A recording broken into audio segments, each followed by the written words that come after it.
Hey everyone, this is Teresa Hegel, Executive Editor of Special Projects and Sustainability at ASI. And this is Cassie Green, Content Director of Apparelist and Editor at Printing United Alliance.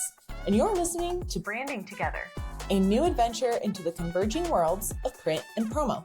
We're here to bring you an engaging monthly discussion that dissects just how closely each of these industries align. Whether you're a promotional products distributor, commercial printer, apparel decorator, or a little bit of everything, our topics and guests will bring the ultimate crossover conversation.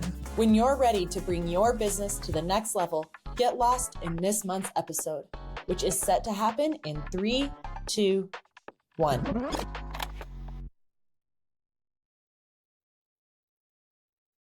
Hello, everyone, and welcome to Branding Together. It's the month of February. It's cold. It's snowy where I am, but we're here to give you some very exciting tips, advice. We have a great conversation lined up with Christy and Brian Floriani of BUKU Branded, a promotional products distributor that devotes 100% of its net profits to advancing literacy in America. I can't wait to talk to them. But first, Cassie, let's start with some headlines. Yeah, let's do it. And for the record, maybe it's cold where you are. It was 70 degrees here in Colorado yesterday. I don't want to hear that. I don't want to hear about that. No, I'm like disappointed by it. Oh, okay. You can come over here. Come to Pennsylvania where there's still snow on the ground. Sounds good. Anyway, why we're here. Yes, industry headlines. So my first one, this is kind of big news. Brother Industries announces plans to acquire Muto.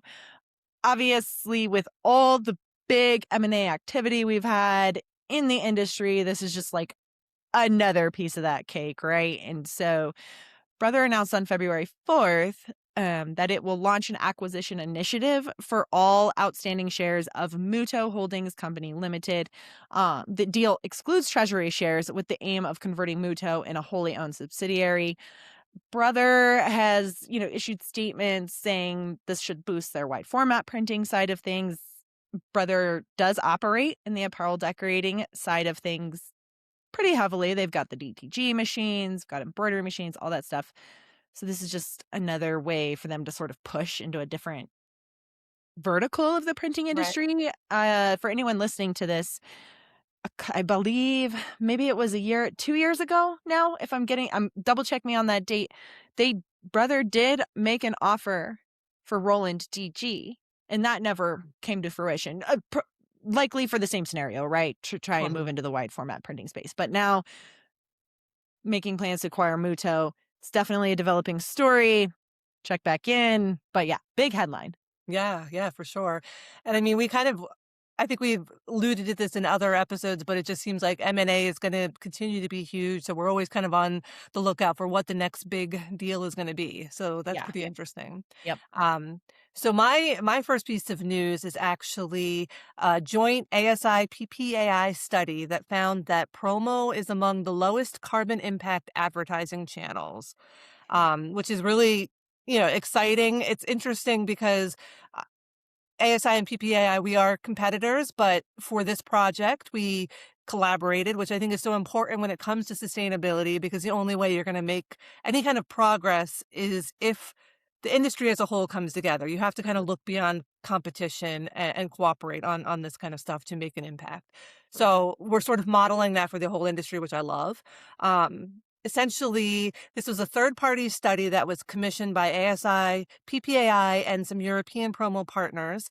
We found that, the third party found that promo's carbon footprint is actually 8 times smaller than digital, which, some people would be like, how could that possibly be? But a lot of it is about, first of all, that promo is something that is kept for a long time, so it has great brand recall. Mm-hmm. Digital is so fleeting. People don't necessarily remember those ads.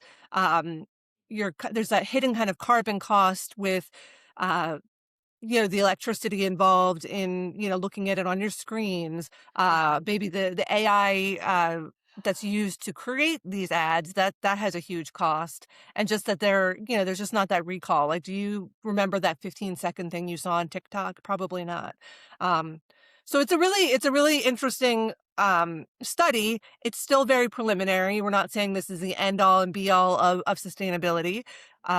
it's more like this is kind of like the opening call. We want more people in the industry to start like examining their data and looking at life cycles and kind of adding to this story so that we can really kind of prove that promo is good, but also improve promo so that it's even better from a sustainability standpoint and a carbon, impact. Ooh, I love this headline so much for so many reasons. But yes, the carbon impact, obviously, you and I are going to be excited about that Oh topic, yeah. right? Oh And yeah. I do think it's interesting how you mentioned the assumption that it's not as sustainable as something digital, right? But you have to remember all of these digital things do require a significant amount of energy and water usage to power. Right. So there's all Absolutely. these factors. So very, very cool headline. Second one I have for everybody is Printing United Alliance's 2026 Pinnacle Awards are now open for submission. And so they're open now through April 10th. Plenty of time, but I would say don't procrastinate, right? Let's get your submissions in, people. For anyone not familiar with Pinnacle Awards, it recognizes products that are driving the future of the printing industry with exceptional contributions in things like quality, capability, productivity. So we're looking at like automation. What are some innovations in inks and things like that? It is a competition that is created for manufacturers, OEMs, suppliers. There are three main categories I want everybody to be aware of. One, output devices, two, non-output devices, and three, technology. So, of course, in the show notes, Teresa and I will provide links and more information where you can find, if you are a company that would like to submit to Pinnacle Awards, make sure we provide plenty of information. But wanted to make sure everybody was aware that those are now open for submission. Yeah, and I mean, I think it's so important to submit your work, whether it's writing work or technology for these awards programs, just because it makes you feel good if you win, but it's kind of the proof that what you're doing is important and is Totally. kind of making an impact. So definitely get your submissions in for that. Yeah. I have one other piece of news to share. I just wanted to kind of give a shout out to one of ASI's other podcasts, Promo Insiders. We recently had an episode called What's the Latest with Tariffs? I hate talking about tariffs, so luckily I don't have to. This was two of my colleagues, Sarah Lewandowski and Tara Lerman. They recently had this podcast where they talked about the current situation with the tariffs and how trade relations with the U.S. have shifted in recent months. It's a really thorough look at everything that's going on. It's really hard to kind of keep track of what's going on with tariffs. It's always changing. But Tara Lerman, our news editor, she really is on the ball. She knows what's going on. So if you want a kind of quick overview of what's happening, I think that episode is definitely worth a watch or listen.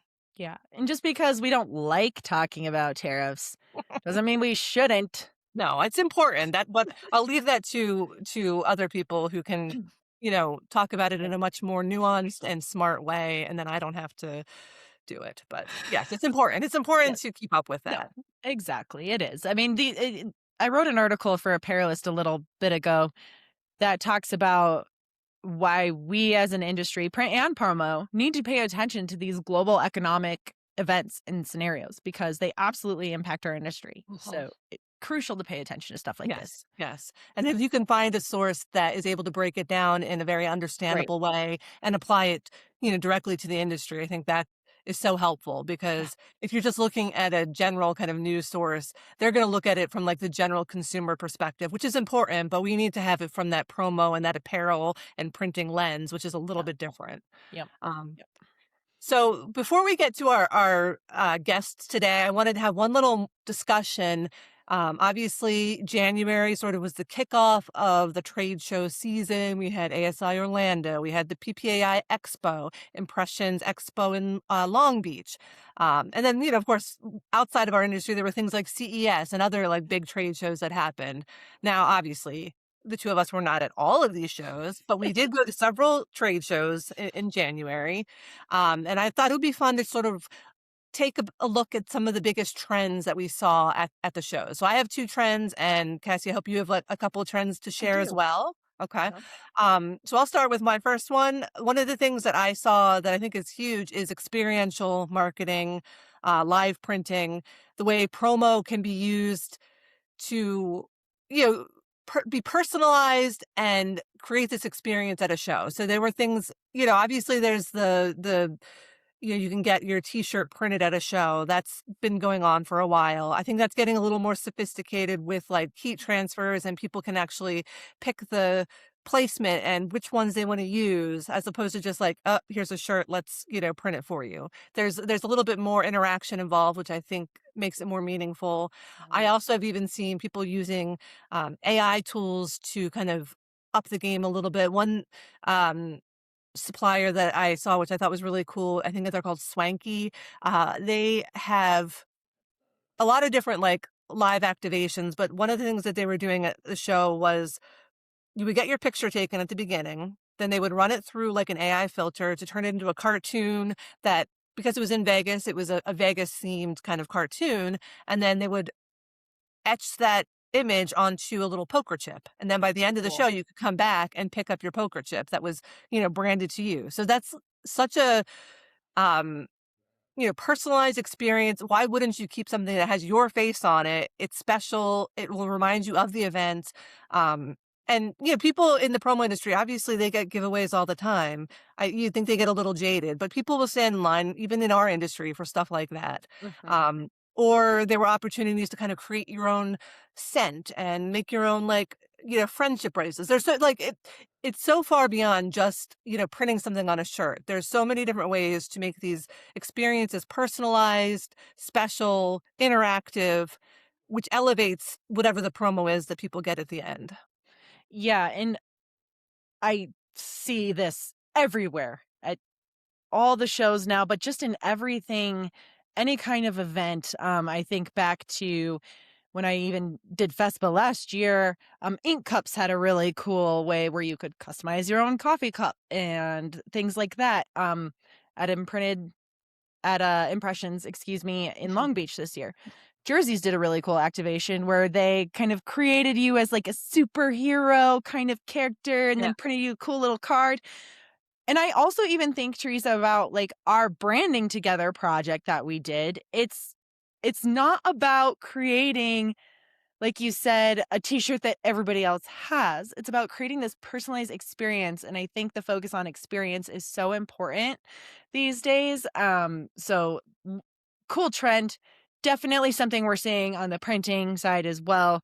I would have talked about it, but you took it, and that I think was perfect. Like, yes, huge one, right? So I picked something else.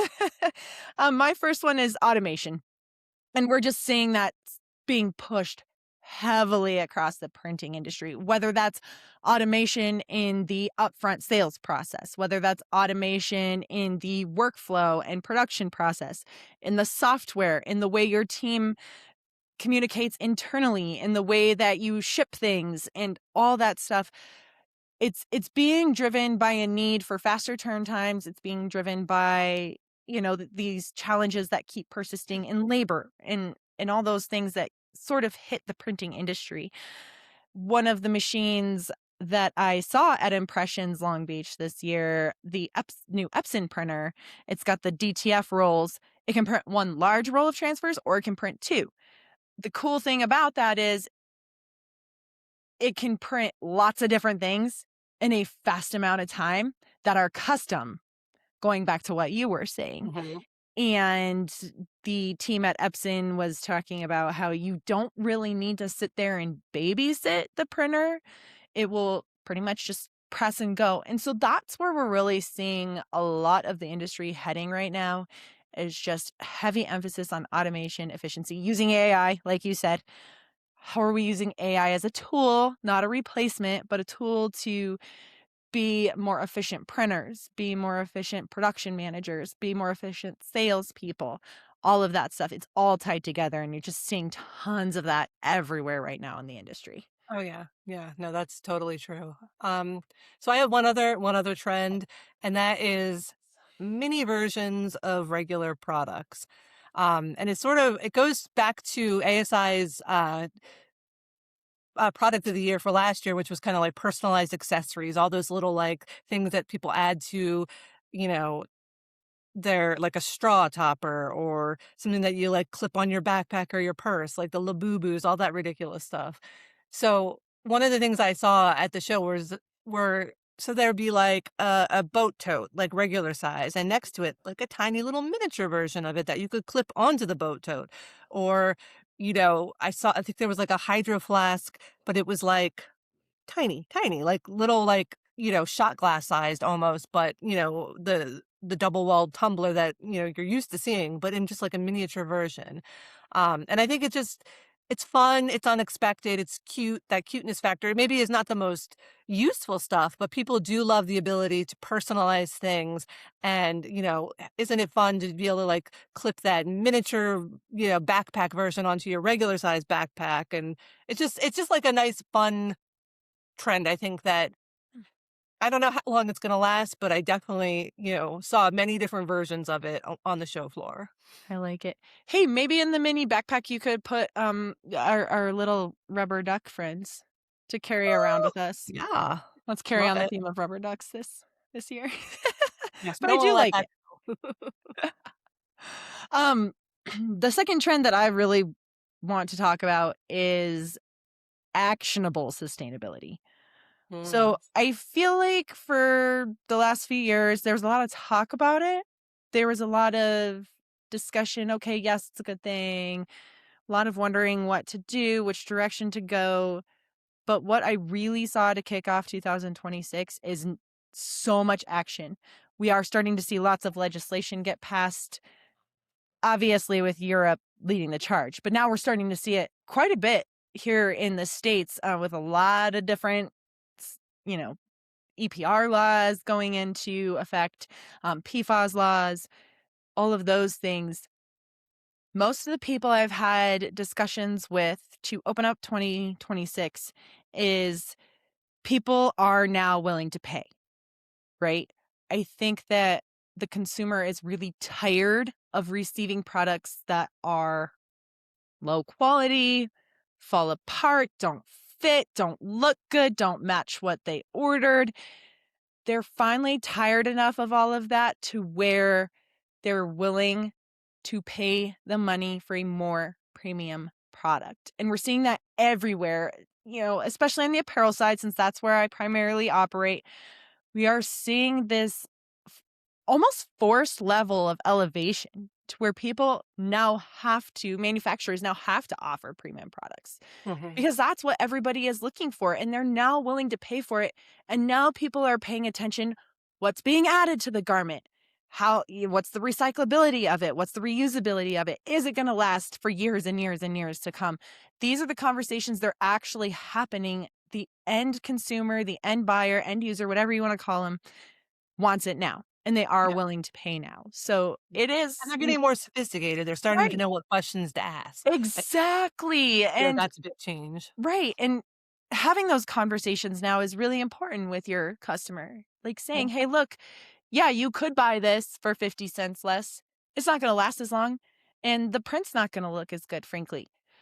Yeah. So why not buy a premium product that's going to last 10 times longer? The print's going to look great. You're going to love the product. It's going to be part of your experience. Right. Yeah. And so I just love it. It warmed my heart.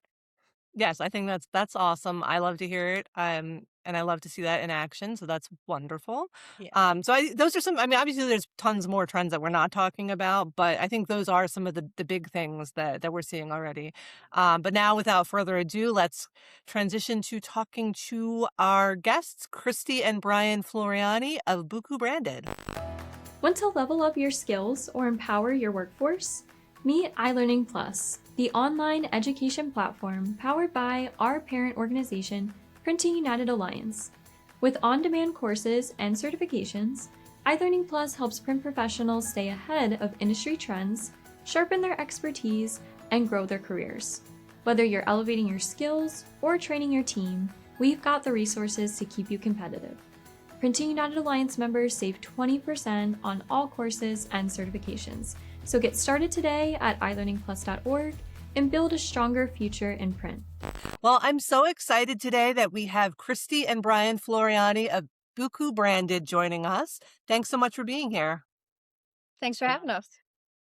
So I wanted to start out and just ask you guys a little bit about, why you started BUKU Branded and, how literacy became a cause that you both champion. Christy, could you start? Sure.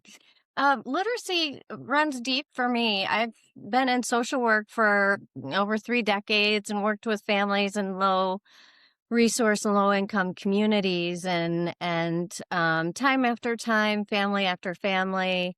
I saw the hope. Saw the hope time after time, family after family, and to ask what their goals were. And they really just looked at their children with all the hope in their eyes. And and they would just say, I hope that they get a good education so they don't have to live like I live. It became that simple. And I viewed my job as a social worker as something I wanted to work myself out of. And so over and over, I saw how literacy would impact every other aspect of the family's life. And it really could make the change for those children so that they don't become the parents of the next generation of children living in the same communities and struggling in the same ways. Wow. That's really powerful. Wow. Yeah. Yeah. So, and Brian, how did that, like, where does BUKU Branded come in then to this picture, from literacy to promo? Yeah. Oh, yep. So as you can see by Chrissy's response, she and we take this very personal, and it's a calling for us and as a family.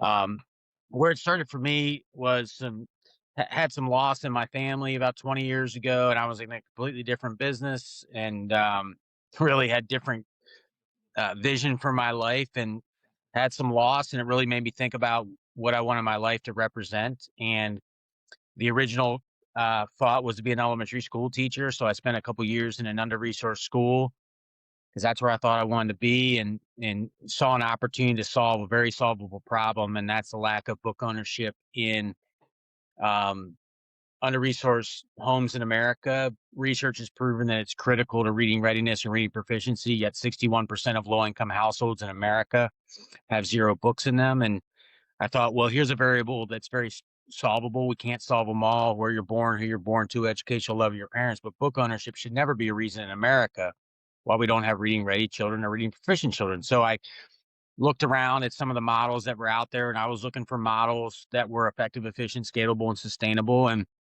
a long story short, none of them are all for the four, in my opinion. And so, uh, 16 years ago, I started an organization called Bernie's Book Bank on my credit card in my garage for $5,000. And the objective there was to build a metropolitan based children's book bank model that would serve every under-resourced child in that metro area from birth through sixth grade with 8 quality books a year.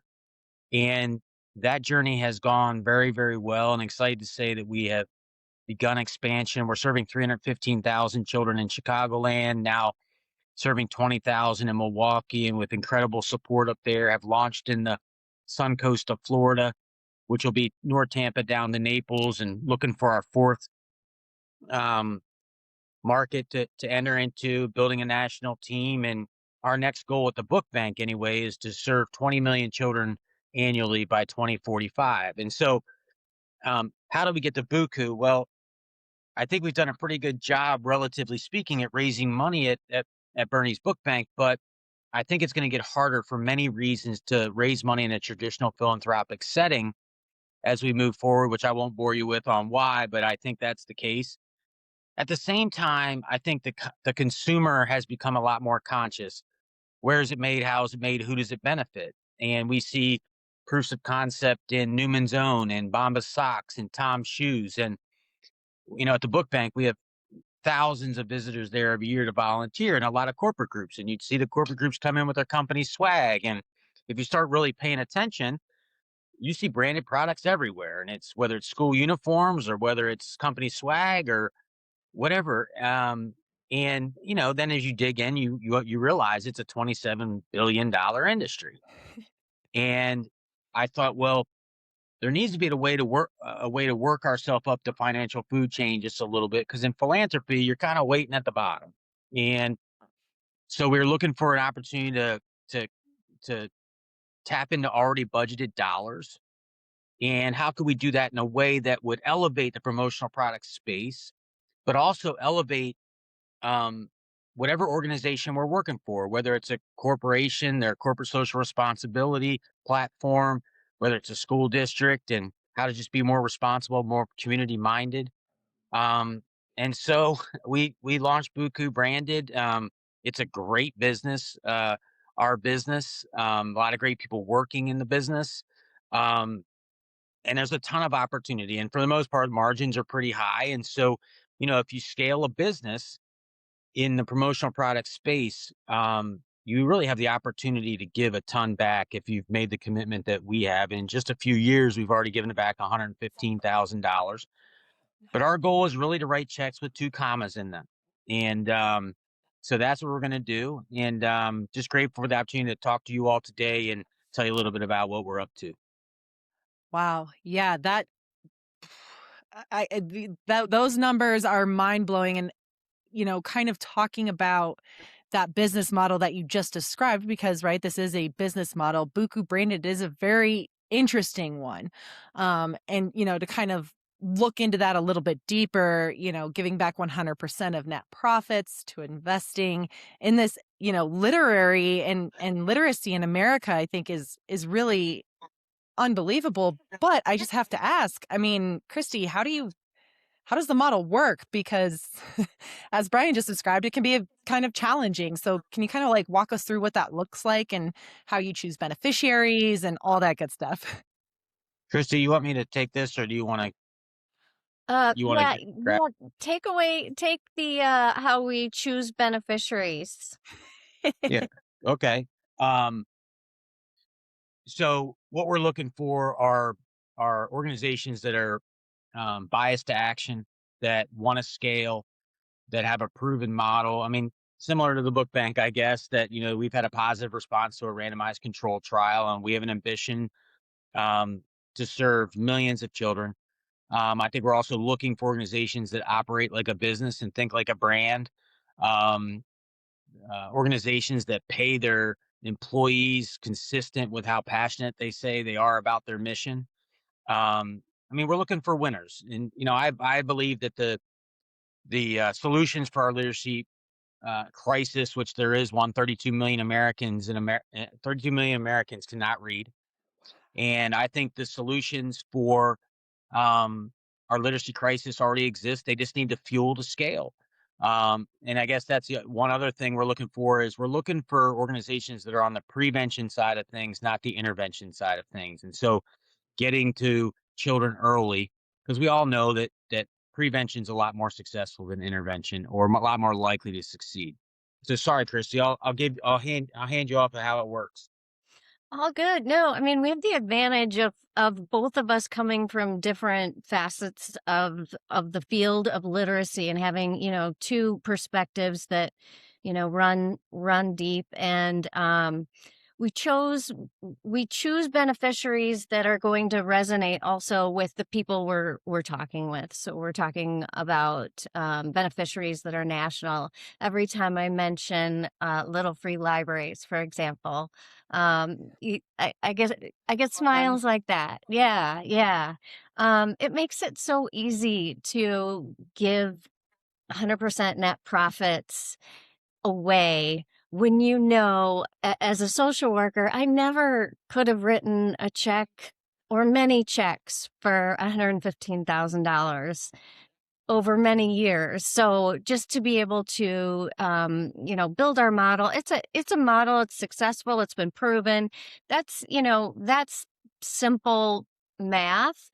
It's not an easy lifestyle. It's just simple math.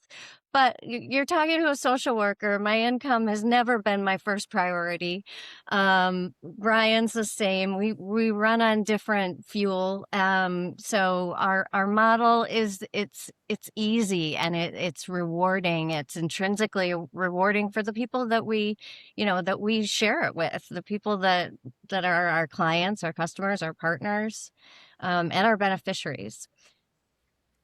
Awesome. If I could add to that, I mean, I think that what we lead with, the people we're serving at BUKU Branded, first and foremost, we know they want to be served with good quality product on time, and they want elite client service. So when we talk about BUKU branding, we talk about elite client service to begin with. We talk about competitive pricing. There's no upcharge because of our give back. We want to be competitive, but the exclamation point is the 100% give back. And when we have conversations with folks and they say, well, let me get this straight. You're going to service like anybody else would serve, if not better. You're going to compete from a pricing standpoint, if not match.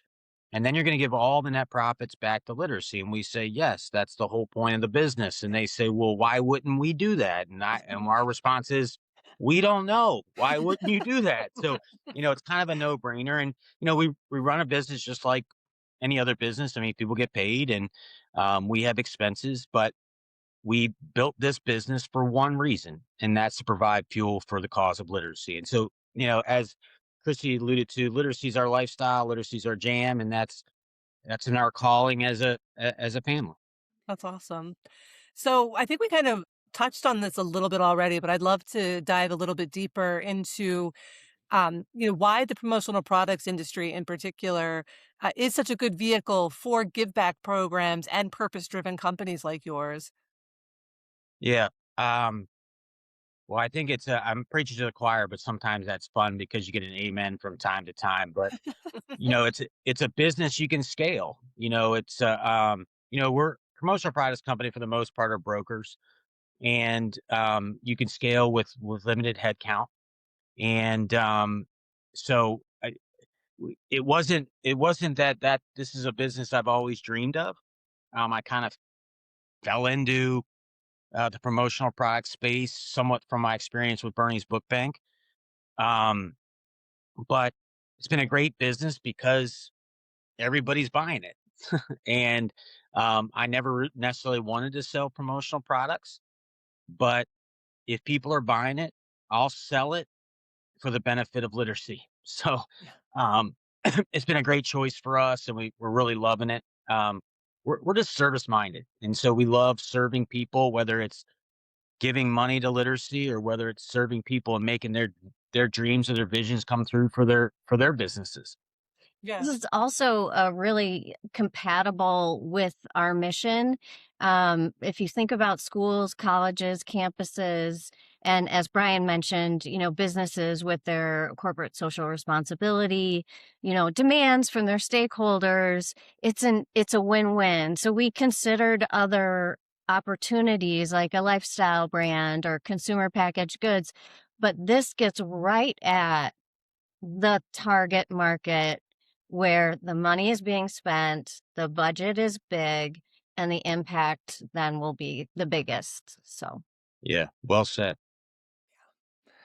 Christy, something you said a little bit ago is really kind of resonating right now, and that's or maybe it was you, Brian. Something one of you guys said about you mentioned the free little libraries. Uh-huh. And I instantly smiled because there are two of them within like walking distance of my home. And my children love them and they love putting their older books in them once they've outgrown them, all these things. And I think about my reaction to that because it is such a cool thing, right? And so I'm thinking your business model must resonate with end buyers, right? Like I'm sure you guys get really positive reactions, so let's talk about that a little bit. What kind of reactions are you getting from end buyers? What are the markets you serve and what has been their response to what you're doing? Want me to go, Christy? Go for it, Brian. Sorry, I'm the ambitious one here. I'm trying to stay out of Christy's way. Yeah, I want to make one distinction, and that is that it's the impact program for the Little Free Libraries. And what that impact program does is put Little Free Libraries in under-resourced communities and make sure that they stay well stocked. I mean, I think the overall reaction is shock and if I hadn't started Bernie's Book Bank and had some credibility and some scale with Bernie's Book Bank, I'm not sure we would be able to have the momentum we've had so far because naturally people would ask, well, why the heck would you start a business and give all the profits away? Yeah. But if you think about like companies like Patagonia that built a business over time and then decided once they were very successful to give a bunch of it back, all we're doing is just giving the money away as we go. And the beauty of that is that you actually get to see the impact while we're still living. And we love impact, obviously. We love scale. We love seeing things build.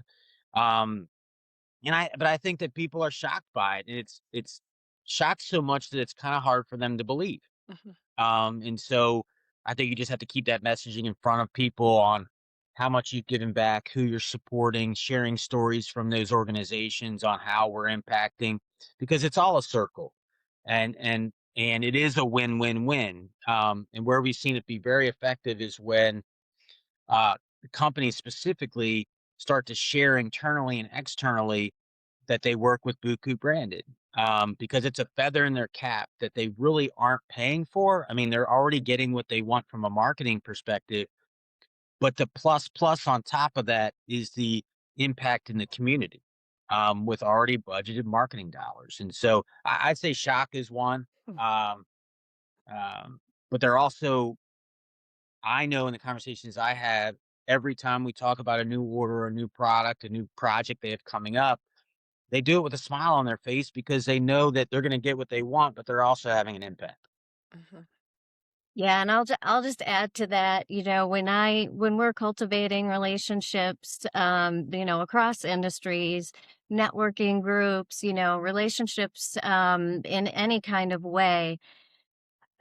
I think no one really says sales anymore. It's relationships, and your why is the biggest thing. And from a competitive perspective, which I am just a teensy bit, like I got everyone beat. Like basically, my why is it's deep, and our how is easy to understand, and that's very attractive to people. It's very meaningful, and it means that I'm not selling, I'm sharing an opportunity. Mhm. Oh, that's Well awesome. said. Yeah, So well said. Wow. totally. So I think, one of the we've already kind of talked about, like, the idea of being, giving back 100% of the net profits. That's a surprise to people. But what's something else that would surprise people about the company and your mission? I mean, I think it's our ability to deliver so effectively so soon. We launched this. I wasn't in the promotional product space, and I've been blessed with an incredible network. But when we built it, we put together a team of people with decades of experience, all the vendor relationships, and so um, I think they're shocked that we're able to deliver at such a high level. Relatively soon in the business. Yeah. But as Christy alluded to, this is really about relationships. In the philanthropic world, people give to people they trust and like for good causes. In business, people do business with people they like and trust. And if there's an added benefit of a give back, it makes it even more attractive. So I think that's, for me, it's that we've been able to scale and give back $115,000 in just a couple of years. Yeah. Absolutely. We're smart enough to know what we don't know. So our team, our production team, they're the experts. They're phenomenal. They've been doing it for decades. So we surrounded ourselves with people who really know the industry, and they know the factories. And so we really were able to hit the ground running. So that gave us a huge competitive advantage too. Yeah. Yeah, obviously enjoying some good success, right? Yeah. Kind of early, as you mentioned, Brian.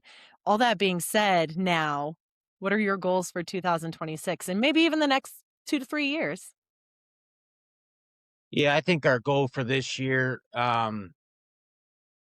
is to increase revenues significantly. And the beauty of talking about revenue like that is anytime we talk about revenue, as that increases, so does our impact. Um, we're really not satisfied with where we are right now. We have 4 beneficiaries. There's lots of worthy literacy initiatives throughout the country. And I don't know if I will personally be um, satisfied until we're writing checks with 2 commas in them. But I would say farther out, uh, we want to have given back over $1 million by 2030, and really put the company in a very solid position to grow and scale in a responsible way so that we're around for a very long time. I can tell you personally, my goal is that within 5 to 8 years that we grow this to a point where we get some folks in here to take it over and really blow it out of the water. I think my gifts are in getting fires started and getting them hot and then getting out of the way. And that's what I've tried to do at Bernie's Book Bank. And I think that's what we'll try to do with BUKU Branded. I think I've had a lot of people ask, well, wasn't Bernie's Book Bank enough? Because I still have a very significant role at Bernie's Book Bank. It's a full-time job. Yeah. But candidly, with the network, again, as I've said, I've been blessed with, I almost feel like I'm morally obligated to do BUKU Branded, to try to monetize those relationships in a bigger way. It probably won't surprise you that in general, philanthropic budgets are about this big and marketing budgets are about this big. So, um, so yeah, those are some of I think our company goals, but personally as well. Yeah. Christy, Personally, anything you want to add? yeah, personally for me, the give back is the main thing. Just some fun personal goals are that the schools, the school districts, the community colleges, the colleges around us are aware of the opportunity to utilize what we can do for them to have that double impact. Um, I love working with trades and manufacturing industries and groups as well. So for me, it's also about, who's aware and making sure that everyone's aware of the opportunity to have this function serve more purposes. Awesome.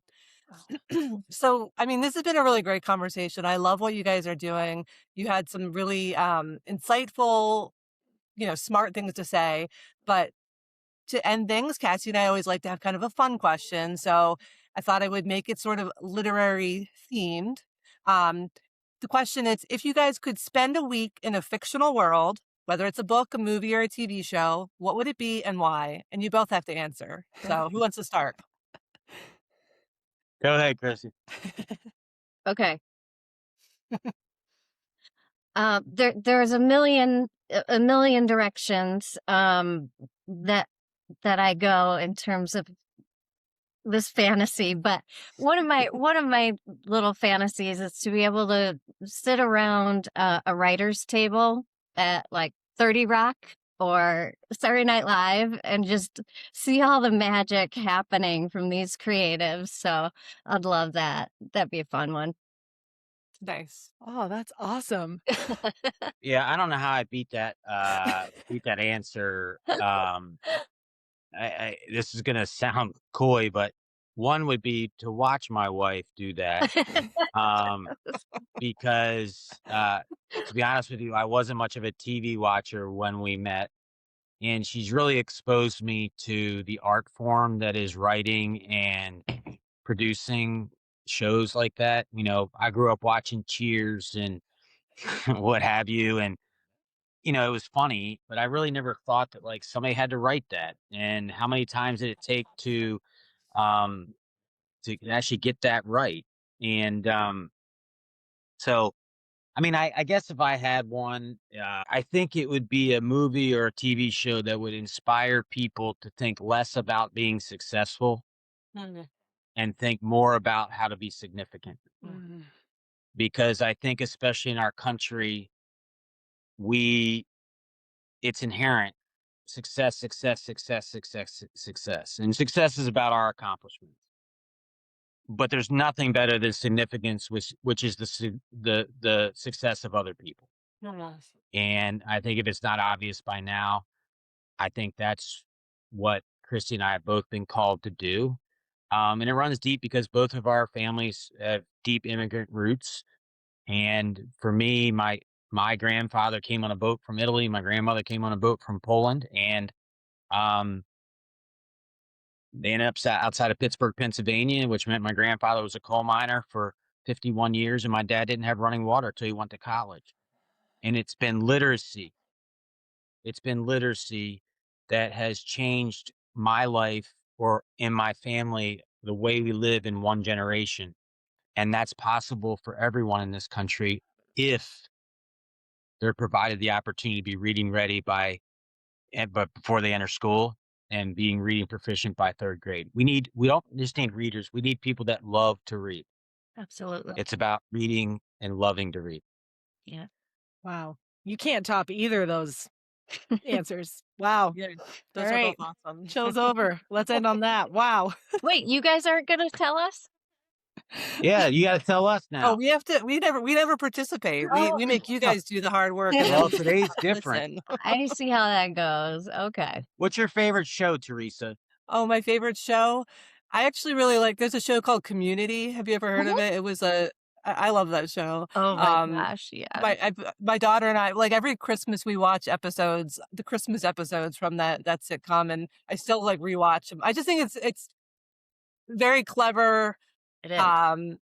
snarky, but still has a lot of heart. I Yeah. really enjoy it. Oh my God, the Cassie? rapport, Donald Glover, and Yeah. oh, so good. Yeah. Cassie, what about you? I don't really watch a lot of TV unless it's sports. So I'm definitely like a sports all the way. So I'll go to book.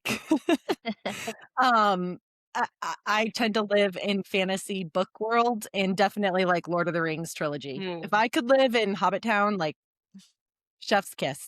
I think you're too tall to be in Hobbit Town, though. What's that? Love it. You're too Love tall. it. I know I would stand out, but it'd still be fun. Yeah. Awesome. Oh, Brian and Christy, this has been so much fun. I am just like everybody who talks to you guys, shocked and amazed, and really, really just what a powerful thing you guys are doing. I hope that as we continue to check in with you, we watch you write those 2 comma checks. I want that so bad for you guys. So Thankful. Well, we're grateful.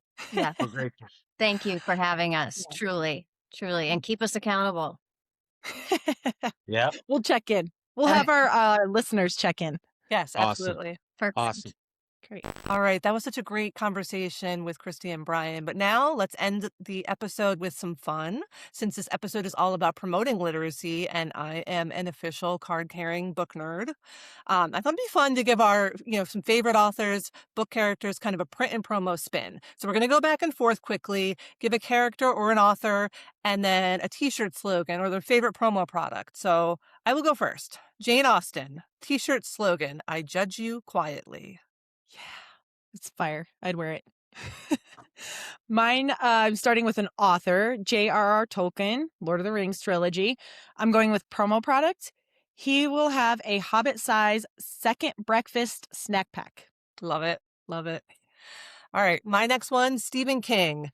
And this is a promo product. We're thinking branded desk lamp or flashlight, because if anyone should be afraid of the dark, it's definitely him. I mean, he's made everyone else scared. So he probably needs to have a night light or something to keep the darkness at bay.